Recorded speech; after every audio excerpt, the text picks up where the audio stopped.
الشيطان الرجيم بسم الله الرحمن الرحيم وتوبوا إلى الله جميعا أيها المؤمنون لعلكم تفلحون سبحان ربك رب العزة عما يصفون وسلام على المرسلين والحمد لله رب العالمين اللهم صل على سيدنا محمد وعلى آل سيدنا محمد وبارك وسلم۔ انسان جو کام بھی شریعت و سنت کے خلاف کرتا ہے اس کو گناہ کہتے ہیں، اس گناہ سے توبہ کرنا لازم ہوتا ہے۔ ارشاد باری تعالی ہے وَتُوبُوا إِلَى اللَّهِ جَمِيعًا أَيُّهَا الْمُؤْمِنُونَ لَعَلَّكُمْ تُفْلِحُونَ، اور اے ایمان والو تم سب کے سب اللہ کے سامنے توبہ کرو تاکہ تم فلاح پا جاؤ۔ چنانچہ ابن تیمیہ رحمۃ اللہ علیہ نے الایمان الاوسط ایک کتاب ہے، اس میں 10 اسباب بتائے ہیں جن سے انسان کے گناہ معاف ہوتے ہیں۔ یہ 10 اسباب ہمیں زبانی یاد ہونے چاہیے تاکہ ہم ان کے ذریعے سے اپنے گناہوں کی بخشش کا بندوبست کر لیں۔ سب سے پہلا سبب استغفار۔ استغفار کہتے ہیں کہ اپنے گزرے ہوئے گناہوں پر نادم ہونا۔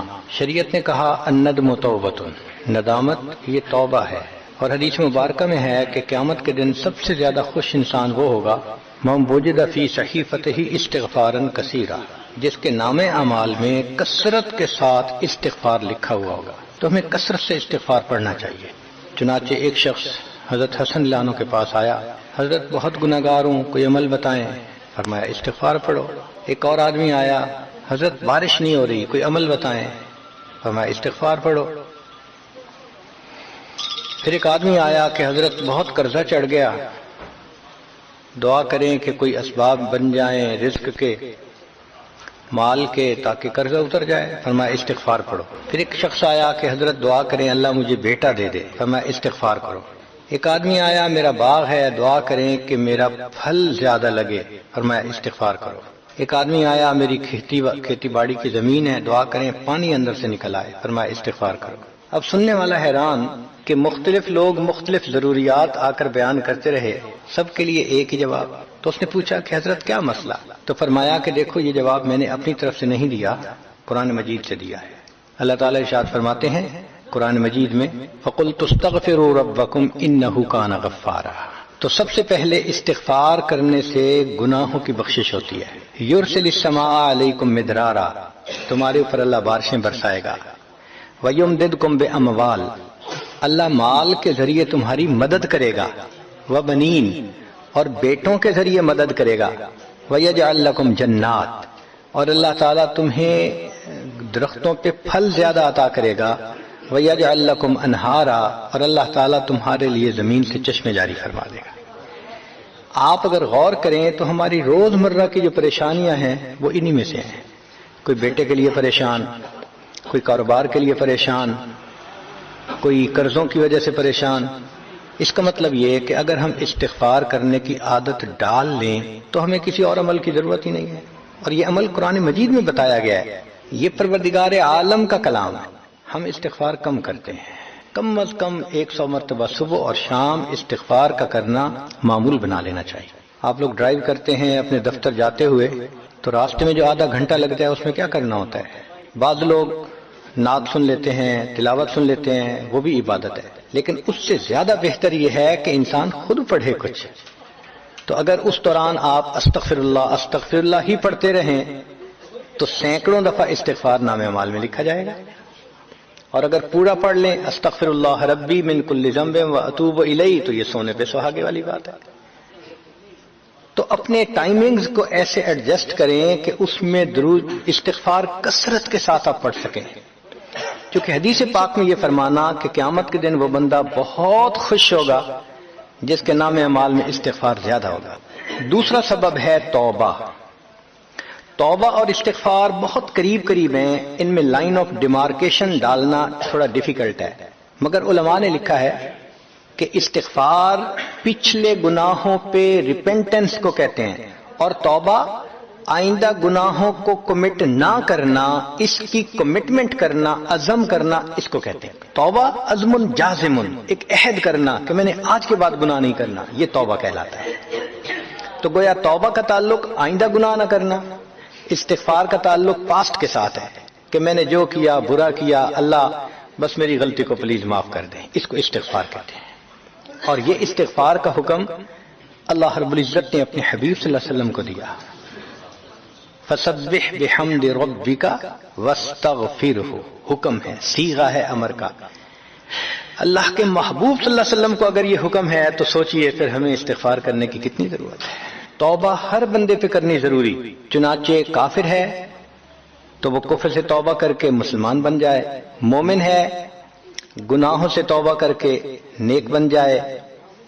جو نیک ہے وہ جو اپنے اعمال کے اندر غفلت ہوتی ہے، نماز کی غفلت، ذکر میں غفلت، تلاوت میں غفلت، اس غفلت سے توبہ کرے، اور جو کہے کہ جی میں تو اس سے بھی توبہ کرتا ہوں، تو بھئی ہم جو اعمال کرتے ہیں یہ اس کوالٹی کے تو نہیں کہ اللہ تعالیٰ کے ہاں قبولیت پا سکے۔ اب پھر استغفار کرنا کہ اللہ اس کو قبول کر لیجئے، کیونکہ اللہ کے محبوب صلی اللہ علیہ وسلم نے فرمایا ما عبدنا کا حق کا عبادت، اے اللہ ہم نے عبادت نہیں کی جیسے عبادت کرنے کا حق تھا۔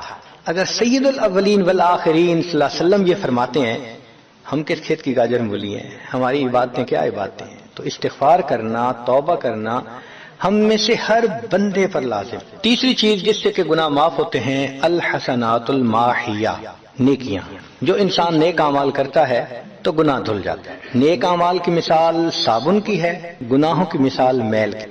صابن جتنا زیادہ لگتا ہے اتنا میل دھل جاتی ہے۔ ان الحسنات یذہبن السیئات، یہاں شیطان دھوکہ دیتا ہے۔ مثلا اگر کوئی بچہ تعلیم پا رہا ہے مگر کوئی گناہ بھی کرتا ہے، تیرے علم کا کیا فائدہ، گناہ تو چھوڑتا نہیں۔ بھائی اگر گناہ کرتے ہیں تو علم تو الٹا ان گناہوں کو دھوئے گا، وہ علم ہی چھڑوا دیتا ہے تاکہ دھونے کا مسئلہ ہی نہ رہے۔ اب عورت سوچے گی میں پردہ تو کرتی نہیں، نمازوں کا کیا فائدہ، یہ دھوکہ ہے شیطان کا۔ بھئی آپ نمازیں پڑھتی رہو، اس نمازوں کی برکت سے اللہ پھر پردے کی بھی توفیق دے دیں گے۔ تو نیکی نہیں چھوڑنی چاہیے کبھی بھی، یہ سوچ کے جی میں اچھا تو ہوں نہیں، کیا فائدہ؟ فائدہ ہے۔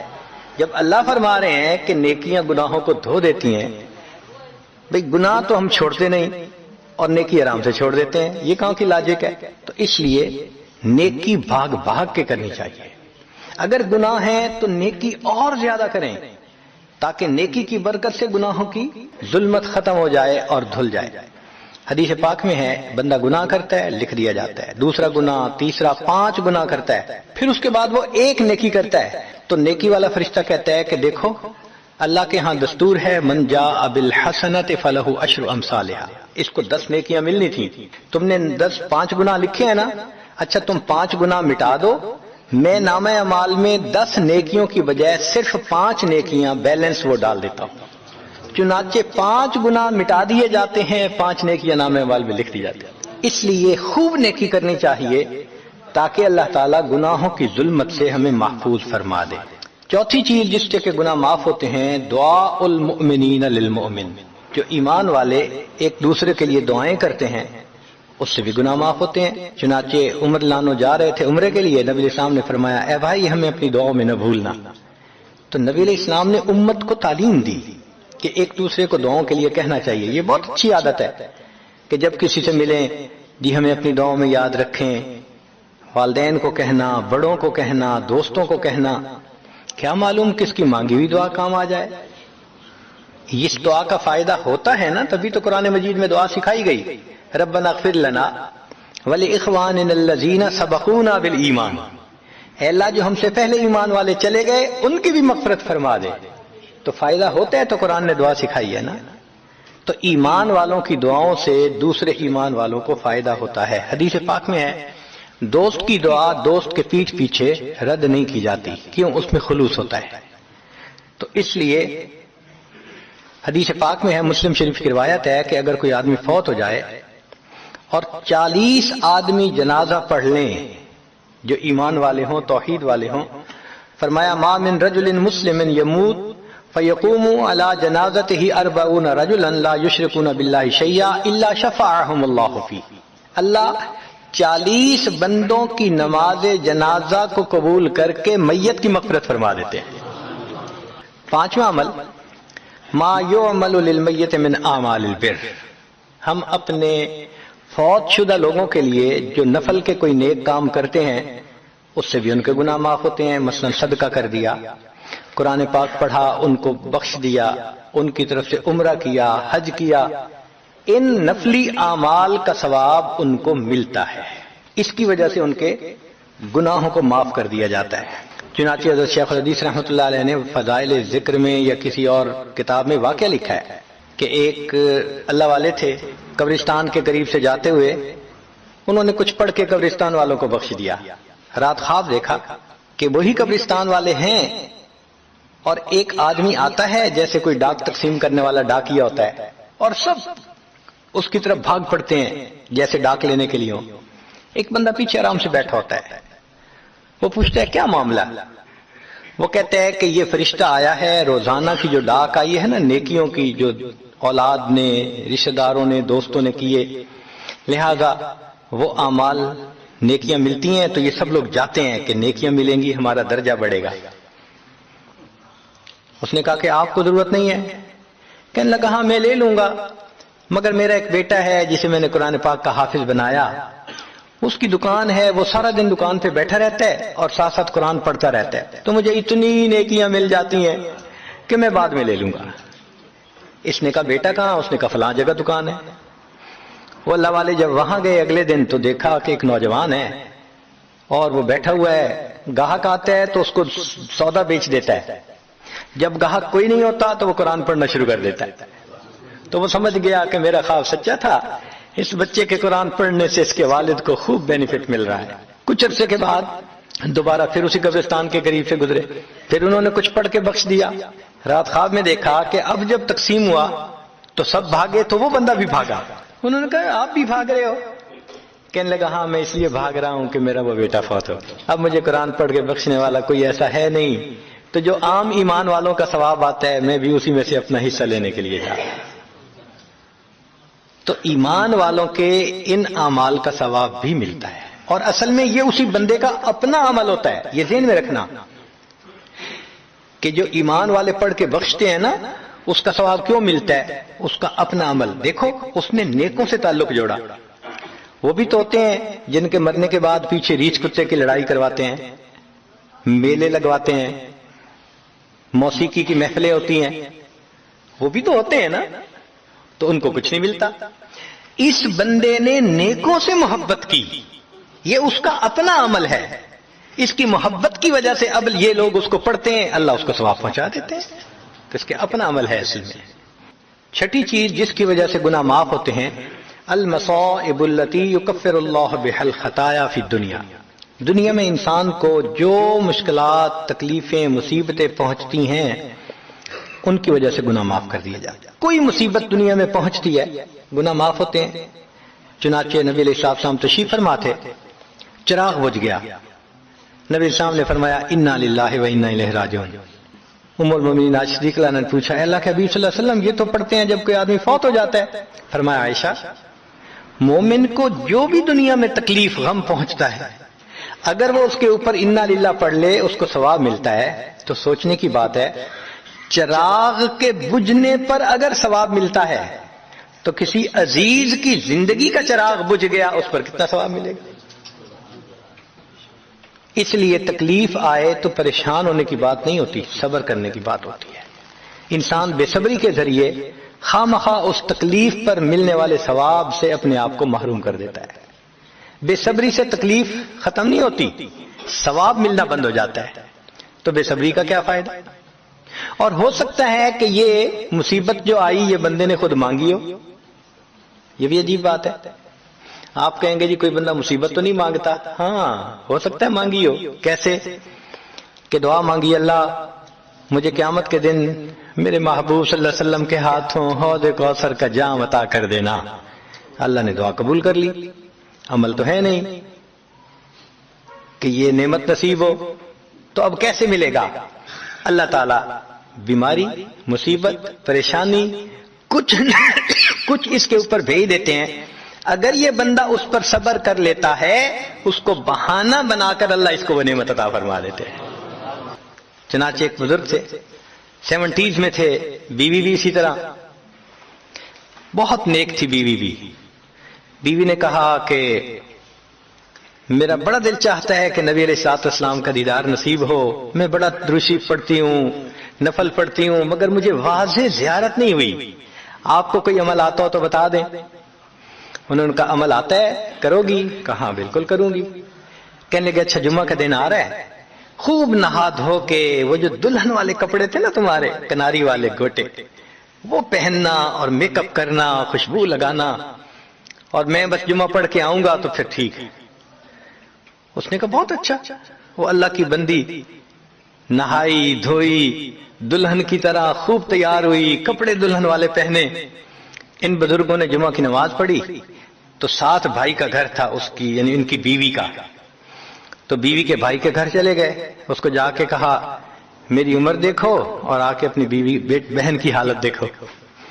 اس نے کہا کیا مسئلہ؟ وہ ساتھ آ گیا، اور جب گھر آ کے اس نے دیکھا تو بیوی تو دلہن بنی بیٹھی ہے۔ بھائی کو غصہ آیا، تمہیں اپنی یہ تمہاری عمر اور یہ تمہارے لچھن۔ اس نے تو ڈانٹا اور وہ بیچاری روئی، اس کا دل ٹوٹا، رو رو کے حال برا، سو گئی۔ اللہ کی شان کہ اس نیند میں اس کو نبی علیہ السلام کی زیارت نصیب ہو گئی۔ اب وہ اٹھی تو وہ خوش بھی ہے اور پریشان بھی ہے، خوش اس بات پہ کہ زیارت ہو گئی، اور پریشان اس بات پہ کہ میاں نے کیا کیا، خود کہا دلہن بنو اور خود بھائی سے مجھے ڈانٹ پڑوا دی۔ تو پھر اس نے پوچھا کہ آپ نے ایسا کیوں کیا؟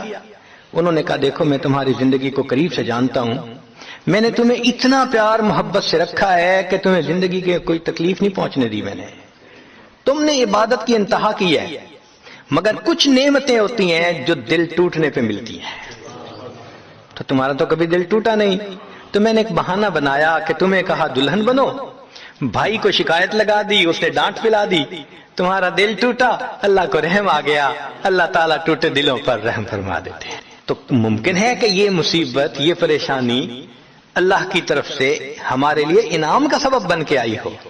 اس لیے ہمارے بزرگوں نے کہا سکھ دکھاں تو دیواں وار، کہ میں سکھوں کو دکھوں پہ قربان کر دوں، سکھ دکھاں تو دیواں وار، دکھاں آن ملائم یار، کہ دکھوں نے مجھے میرے یار سے ملا دیا۔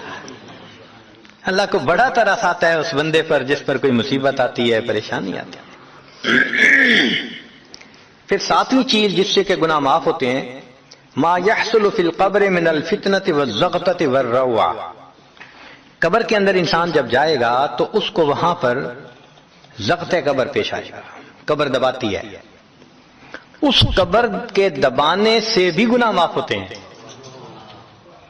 اور یہ زغط قبر ہر کسی کو پیش آئے گا۔ سعد رضی اللہ عنہ ایک صحابی ہیں، نبی علیہ السلام نے ان کا جنازہ پڑھایا اور اللہ کے محبوب صلی اللہ علیہ وسلم پنجوں کے بل چلنے لگے، تو صحابی نے پوچھا اے اللہ کے حبیب صلی اللہ علیہ وسلم آپ ایسے چل رہے ہیں؟ فرمایا سعد کی نماز جنازہ میں شرکت کے لیے اتنے فرشتے آسمان سے اتر آئے، مجھے پاؤں رکھنے کی جگہ نہیں مل رہی۔ پھر حدیث پاک میں آتا ہے کہ نبی علیہ السلام نے فرمایا سعد کی وفات پر اللہ کا عرش بھی 3 دن تک روتا رہا۔ جن کی وفات پہ اللہ کا عرش روئے، اللہ کے فرشتے جنازے میں اتریں، کیسے اللہ کے مقبول بندے ہوں گے؟ پھر نبی علیہ السلام نے فرمایا سعد کو بھی زغط قبر پیش آیا۔ تو اس کا مطلب یہ ہے کہ یہ زغط قبر تو پیش آنا ہی ہے، ہر کسی کو آنا ہے، کوئی بھی ہو۔ اب یہ عجیب سی بات ہے، مگر اس کو سمجھیں کہ کیوں پیش آنا ہے۔ آپ اگر کسی ریسٹورنٹ پہ جائیں اور جا کے سویٹ ڈش کھائیں یا کباب کھائیں تو بل پے کرنا پڑتا ہے نا، گروسری سٹور سے جا کے کوئی چیز لائیں بل پے کرنا پڑتا ہے نا، ہر چیز کا بل ہوتا ہے نا۔ اس دنیا میں انسان جو مزے لیتا ہے بھلے جائز صحیح، ان کی بھی ایک کاسٹ ہے اور وہ اسے پے کرنی پڑے گی، اور وہ کاسٹ زغط قبر سے پے ہوگی۔ اس لیے جس کی زندگی غربت میں گزری ہوگی اس کا زغط قبر بہت کم ہوگا، اور جس نے عیش آرام مزے سہولت انجوائے کیا کاسٹ تو دینی پڑے گی نا، تو زغط قبر تو پیش آنا ہے۔ ہمارے والد صاحب بچپن میں دیکھتا تھا میں کہ بہت اچھا سالن بنا ہوتا تھا نا، تو اکثر وہ گلاس پانی کا اٹھاتے تھے اور ایک گھونٹ پانی ڈال دیتے تھے. مجھے سمجھ نہیں آتی تھی یہ کیا کرتے ہیں. میں اکثر ان سے پوچھتا تھا ابو آپ ایسے کیوں کرتے ہیں, نہیں بتاتے تھے. جب ان کی وفات ہوئی تو بعد میں والدہ صاحبہ نے کہا کہ اصل میں وہ یہ کہا کرتے تھے کہ نفس میرا دشمن ہے, میں اس نفس کو لذتیں کیوں دوں. وہ لذیذ کھانے کے اوپر بھی ایک گھونٹ پانی ڈال کے اس کو کم مزے والا بنا لیا کرتے تھے, جائز لذتوں کو بھی کم کر لیتے تھے. ہمارا کیا حال ہوگا جو ناجائز لذتوں کے پیچھے بھاگ. تو یہ ضغط قبر مومن کو بھی پیش آتا ہے اور کافر کو بھی, مگر فرق ہے. کافر کو پیش آئے گا کہ حدیث پاک میں آتا ہے دائیں طرف کی پسلیاں بائیں طرف اور بائیں کی پسلیاں دائیں طرف, یوں پسلیاں توڑ کے رکھ دیں گے. اور مومن کو بھی ضغط قبر پیش آئے گا, مگر مومن کو ضغط قبر تکلیف نہیں دے گا اتنی اگر نیک ہوا. کیوں؟ اچھا آپ بتائیں سر میں درد ہو تو آپ کہتے ہیں نا ذرا سر دبا دو, تو تکلیف ہوتی ہے یا راحت ملتی ہے؟ سر دبانے سے راحت ملتی ہے. جس طرح سر درد میں کوئی دبائے سر کو راحت ملتی ہے, ایسے ہی مومن کو ضغط قبر تو پیش آئے گا مگر مومن کے لیے راحت کا سبب ہوگا. 8ویں چیز جس سے کہ گناہ معاف ہوں گے, احوال یوم القیامت وکربھا وشدائدھا. قیامت کے دن جو انسان کو ایک وحشت کی کیفیت ہوگی, ہول کی کیفیت ہوگی, خوف ڈر کی کیفیت ہوگی. اللہ اکبر. امام غزالی رحمت اللہ علیہ نے تفصیل لکھی ہے کہ سارے لوگ کھڑے ہوں گے اور سورج بہت قریب ہوگا, پسینے میں شرابور ہوں گے. اللہ اکبر. اس وقت جہنم کے اندر ابال آئے گا اور جہنم کے اندر سے انگارے اٹھ کر اوپر جائیں گے اور واپس گریں گے. فرماتے ہیں اس وقت انبیاء میں سے کوئی نبی بھی ایسا نہیں ہوگا جس کو یہ ڈر نہ ہو کہ کہیں انگارے میرے اوپر نہ آ جائیں. اگر انبیاء بھی تھرا رہے ہوں گے, ہمارا اس دن کیا حال ہوگا. تو قیامت کے دن کی دہشت اور وحشت کوئی چھوٹی چیز نہیں ہے, مگر اس سے بھی اللہ تعالیٰ ایمان والوں کے گناہوں کو معاف فرما دیں. پھر 9ویں چیز جس سے کہ گناہ معاف ہوں گے, شفاعت النبی صلی اللہ علیہ وسلم فی اہل الذنوب یوم القیامہ. قیامت کے دن اللہ کے پیارے حبیب صلی اللہ علیہ وسلم جو اپنی امت کے لیے شفاعت فرمائیں گے, اللہ اس پر بھی امتیوں کے گناہوں کو معاف فرما دیں گے. نبی اسلام نے ارشاد فرمایا کہ اللہ رب العزت نے ہر نبی علیہ السلام کو ایک ایسی دعا مانگنے کا اختیار دیا کہ جیسی دعا مانگی جائے گی منوان قبول ہو جائے گی. تو انبیاء نے دعائیں مانگی. تو صحابی نے پوچھا اے اللہ کے نبی صلی اللہ علیہ وسلم آپ کو بھی اختیار دیا گیا؟ فرمایا مجھے بھی اختیار دیا گیا. اے اللہ کے نبی صلی اللہ علیہ وسلم آپ نے کیا دعا مانگی؟ فرمایا میں نے کوئی دعا نہیں مانگی, میں نے اس کو ذخیرہ رکھ لیا. قیامت کے دن جب میری گنہگار امت کا حساب ہوگا اس وقت میں وہ دعا مانگوں گا, امت کو لے کے جنت میں جاؤں گا. اللہ کے محبوب صلی اللہ علیہ وسلم کو امت سے کتنا پیار تھا. کوئی ماں اولاد کے لیے 23 سال نہیں روتی. جوان بیٹا فوت ہو 2-4 مہینے رو کے پھر نارمل لائف ہو جاتی ہے. کوئی باپ اولاد کے لیے 23 سال نہیں روتا. اللہ کے پیارے حبیب صلی اللہ علیہ وسلم امت کے لیے 23 سال آنسو بہاتے, رب امتی رب امتی رب امتی دعا مانگتے تھے. لمبے سجدے. ام المومنین عائشہ صدیقہ عنہا فرماتی ہیں کہ محبوب صلی اللہ علیہ وسلم کے آنسو جو مصلی پہ گرتے تھے مجھے لگتا تھا کہ بارش کے قطرے زمین کے اوپر گر رہے ہیں, ایسے آواز محسوس ہوتی تھی. اور اتنا لمبا سجدہ ہوتا تھا کہ کبھی کبھی میں اٹھ کے محبوب صلی اللہ علیہ وسلم کے پاؤں کے انگوٹھے کو ٹچ کرتی تھی کہ ابھی جان تو سلامت ہے نا. تب مجھے احساس ہوتا تھا نہیں ابھی تک زندہ ہے. سجدہ لمبا ہو گیا, اتنا لمبا سجدہ. کس کے لیے؟ اللہ امت کو گناہوں کو معاف فرما دے, امت کے گناہوں کو معاف. چنانچہ جب نبی علیہ الصلوۃ والسلام پر آخری یعنی مرض آئی, بیماری کی کیفیت آئی, تو اللہ کے حبیب صلی اللہ علیہ وسلم کو بخار بہت تیز ہو گیا تھا.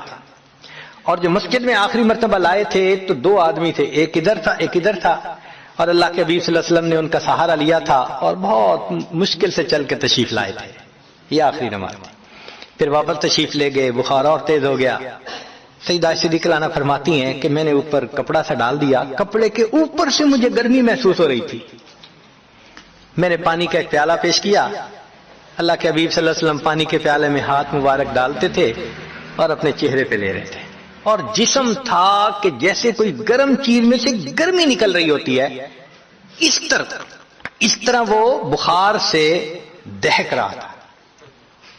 فرماتی ہیں کہ مجھے محسوس ہوا کہ یہ تو بہت تیز بخار ہے، کبھی ایسا نہیں دیکھا۔ تو میں نے پوچھا اے اللہ کے حبیب صلی اللہ علیہ وسلم، بخار ایسا تو کبھی نہیں دیکھا، اتنا زیادہ تیز، اتنا زیادہ تیز؟ نبی علیہ السلام نے فرمایا عائشہ، مومن کو سکرات موت کے وقت جو تکلیف ہوتی ہے اس پر بھی اس کے گناہ معاف ہوتے ہیں۔ میں نے اللہ سے یہ دعا مانگی تھی، اللہ جب میری سکرات کا وقت آئے تو مجھے تکلیف زیادہ دے دینا، اور اس کے بدلے اللہ میری امت کے گناہوں کو معاف فرما دے۔ عائشہ، یہ وہ سکرات ہے جس کی وجہ سے مجھے تکلیف بہت ہے۔ اللہ کے محبوب صلی اللہ علیہ وسلم کو اتنی تکلیف ہو رہی تھی۔ اتنے میں اطلاع ملی، دروازہ کھٹکھٹایا گیا، پوچھا کون؟ جواب ملا جبریل علیہ السلام اور اسرائیل علیہ السلام اجازت مانگتے ہیں آنے کی۔ نبی علیہ السلام نے فرمایا جبریل اندر آ جائیں، تو جبریل آئے۔ اے اللہ کے حبیب صلی اللہ علیہ وسلم، اللہ نے آپ کو یاد فرمایا ہے۔ نبی علیہ السلام نے فرمایا جبریل، اللہ تعالیٰ سے پوچھ کے یہ پہلے بتاؤ میرے بعد میری امت کا کیا حال ہوگا، پہلے پوچھ کے بتاؤ۔ جبریل علیہ السلام نے اللہ تعالیٰ سے پوچھا، رب کریم نے کہا، فرمایا میرے محبوب سے جا کر کہہ دو اے محبوب، آپ کے بعد آپ کی امت کو تنہا نہیں چھوڑیں گے۔ جب نبی علیہ السلام کو تسلی ہو گئی، محبوب نے فرمایا اچھا ملک الموت کو بھی اندر آنے دو۔ اللہ کے محبوب صلی اللہ علیہ وسلم کو امت سے ایسی محبت تھی، اللہ اکبر۔ چنانچہ حدیث پاک میں ہے کہ نبی علیہ السلام نے فرمایا خیرت بین ان یدخل نصف امتی الجنہ و بین شفاعہ، اللہ رب العزت نے مجھے چوائس دیا، اختیار دیا کہ اے میرے حبیب صلی اللہ علیہ وسلم، آپ چاہیں تو آپ کی آدھی امت کو بلا حساب جنت بھیج دیں گے، اور آپ چاہیں تو جن کی آپ شفاعت کریں ان کو بھیجیں گے۔ نبی علیہ السلام فرماتے ہیں فاخترت الشفاعہ، میں نے شفاعت کو چن لیا، لأنہا اعم و اکثر، اس لیے کہ میری شفاعت پر آدھی سے زیادہ امت کے لوگ جنت میں چلے جائیں گے۔ اللہ اکبر۔ پوچھنے والے نے پوچھا اے اللہ کے حبیب صلی اللہ علیہ وسلم، اترونہا للمتقین، کیا آپ کی شفاعت نیکوں کے لیے ہوگی؟ فرمایا لا ولکنہا للمذنبین الخطائین المتلوثین، نہیں، میری شفاعت میرے امت کے گناہ گاروں کے لیے ہوگی۔ اللہ کے حبیب صلی اللہ علیہ وسلم کی شفاعت کا نصیب ہو جانا یہ بھی گناہوں کی بخشش کا سبب ہے۔ مگر شفاعت کس کو نصیب ہوگی اس کی بھی تفصیل سن لیجئے۔ کچھ لوگ ہوتے ہیں سنت کو دیکھتے ہیں، ان کا دل خوش ہو جاتا ہے، وہ سنت رکھنے والے کو انکریج کرتے ہیں، اس کو مورل سپورٹ دیتے ہیں، نہیں نہیں تم نے اچھا کیا۔ اور کچھ وہ ہوتے ہیں کہ جو دیکھتے ہیں چہرے پہ سنت سجی، کیا ملا بن گئے، کیا تم نے چہرے پہ کر لیا۔ علماء نے لکھا جس نے سنت کو دیکھ کر ناگواری کا اظہار کیا اس نے اپنے آپ کو شفاعت سے محروم کر لیا۔ یہ نہیں ہے کہ ہم سنت کا مذاق بناتے پھریں اور ہمیں شفاعت نصیب ہوگی، نہیں، احترام ہو دل میں سنت کا۔ نبی علیہ السلام کی ایک ایک سنت پہ قربان ہو انسان، جب یوں محبت ہوگی تو پھر نبی علیہ السلام کی شفاعت بھی ان کے لیے ہوگی۔ 10واں سبب جس سے کہ گناہ معاف ہوں گے، رحمت اللہ و عفوہ و مغفرتہ بلا سبب من العباد، قیامت کے دن انبیاء کرام شفاعت کریں گے، بخشش ہوگی، پھر علماء کریں گے، شہداء کریں گے، پھر سب جنتی شفاعت کریں گے، حتیٰ کہ کوئی ایسا نہیں رہے گا کہ جو کسی اور کی شفاعت کرے، اور وہ لوگ جہنم میں ہوں گے کہ جن کا کوئی جنتی واقف ہی نہیں ہوگا۔ اللہ اکبر، سالوں وہ جہنم میں جلتے رہیں گے، جلتے رہیں گے۔ پھر ایک وقت آئے گا کہ ان میں سے جن کے دل میں تھوڑا سا بھی ایمان ہوگا نا، اگرچہ اس کی شفاعت کرنے والا کوئی نہیں ہوگا، ان کو بھی اللہ بخشنے کا سبب بنائیں گے۔ وہ کیسا ہوگا؟ حدیث پاک میں آتا ہے کہ یہ جو ایمان والے ہوں گے نا، ان کے اور کافروں اور مشرکین کے درمیان جو دیوار تھی نا آگ کی، اس کو ذرا ٹرانسپیرنٹ اللہ بنائیں گے. تو مشرکین دیکھیں گے اور کہیں گے ہم تو جل ہی رہے تھے، اور تم تو کلمہ پڑھتے تھے، تم بھی یہاں جل رہے ہو.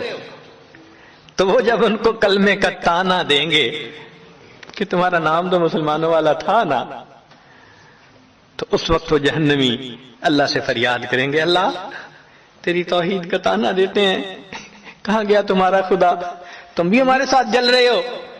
جب وہ فریاد کریں گے اللہ تعالیٰ جبرائیل علیہ السلام کو فرمائیں گے جبرائیل جاؤ، جس کے دل میں ذرہ برابر بھی تمہیں ایمان نظر آتا ہے اس کو بھی جہنم سے نکال دیا، ان کو بھی جہنم سے نکال دیا جائے. پھر اس کے بعد وہ بچیں گے کہ جن کا ذرہ ایمان بھی نہیں فرشتے کو نظر آئے گا، مگر اللہ فرمائیں گے انبیاء نے بھی شفاعت کر لی، شہداء نے بھی، علماء نے بھی، جنتیوں نے بھی، اب میں اپنی رحمت کا اظہار کرتا ہوں، میں بھی تو بندوں سے محبت کرتا ہوں. حدیث پاک میں ہے ثلاثہ حشیاتن، یوں کر کے اگر گندم ہونا اور انسان دونوں ہاتھوں کو ایسے کرے تو اس کو لپ کہتے ہیں، لپ بھرنا. تو اس میں ہزاروں چاول کے دانے آ سکتے ہیں. سوچئے اللہ رب العزت لپ بھریں گے تو وہ کتنی بڑی ہوگی، کھربوں لوگ ہوں گے. ایک لپ کو بھر کے نکالا جائے گا، پھر دوسری کو نکالا جائے گا، پھر تیسری لپ بھر کے نکالیں گے. پھر ایک حوض ہوگا، کہا جائے گا جہنمی کو اغتسل فی ھذا الغدیر، اس حوض کے اندر تم جاؤ غسل کرو. جب وہ غسل کریں گے بالکل ان کے جسم صحیح سلامت ہو جائیں گے. پھر اللہ تعالیٰ ان کو جنت عطا فرمائیں گے، مگر ان کے ماتھے پر لکھا ہوا ہوگا اتقاء الرحمن، کہ رحمان نے اپنی رحمت سے ان کو رعایتی پاس کر دیا. وہ جنت میں جائیں گے. اب جو جنت میں جائیں گے تو جنتی لوگ ان کے ساتھ ملیں گے، خوش ہوں گے، مگر کہیں کہیں کوئی ان کو کہے گا ہم تو اللہ کے فضل سے سیدھا آ گئے، تم تو آیا فلاں جگہ سے آئے ہو نا، رعایتی پاس ہو. اب جب ان کو رعایتی پاس کا تانا ملے گا تو ان کو عجیب لگے گا. پھر ایک وقت آئے گا کہ یہ سب اتقاء الرحمن اللہ کے سامنے فریاد کریں گے، اللہ آپ نے اپنی رحمت سے جہنم سے نکال دیا، جنت بھیج دیا، یہ جو مہر ایک لگا دی یہ بھی تو اتار دیجئے نا. تو اللہ تعالیٰ ان کی مہر کو ختم فرمائیں گے اور یہ جنت میں رہنے لگ جائیں گے. امام غزالی رحمت اللہ علیہ اس واقعے کو نقل کرنے کے بعد لکھتے ہیں میرا کوئی عمل ایسا تو نہیں کہ میں امید کروں کہ میں جنت چلا جاؤں گا، کاش اللہ مجھے ان اتقاء الرحمن میں شامل فرما لیتے، کاش کہ اللہ تعالیٰ مجھے ان اتقاء الرحمن میں شامل فرما لیتے. بے گناہوں میں چلا زاہد جو اس کو دیکھنے، مغفرت بولی ادھر آ میں گنہگاروں میں ہوں، وہ کرشمے شان رحمت نے دکھائے روز حشر، چیخ اٹھا ہر بے گناہ میں بھی گنہگاروں میں ہوں. اللہ اکبر. حضرت قاری طیب صاحب رحمت اللہ علیہ ایک کتاب میں لکھتے ہیں اتنا اللہ کی رحمت کا ظہور ہوگا، اتنا ظہور ہوگا اس دن، ایک ایسا وقت آئے گا کہ شیطان بھی سر اٹھا کر دیکھے گا، اسے بھی امید لگے گی شاید میری بھی مغفرت کر دی جائے. وَكَانَ بِالْمُؤْمِنِينَ رَحِيمًا. اللہ تعالیٰ قیامت کے دن اپنی رحمت کا اظہار فرمائے. اللہ کرے قیامت کے دن اللہ کی رحمت سے ہمارا کام بن جائے.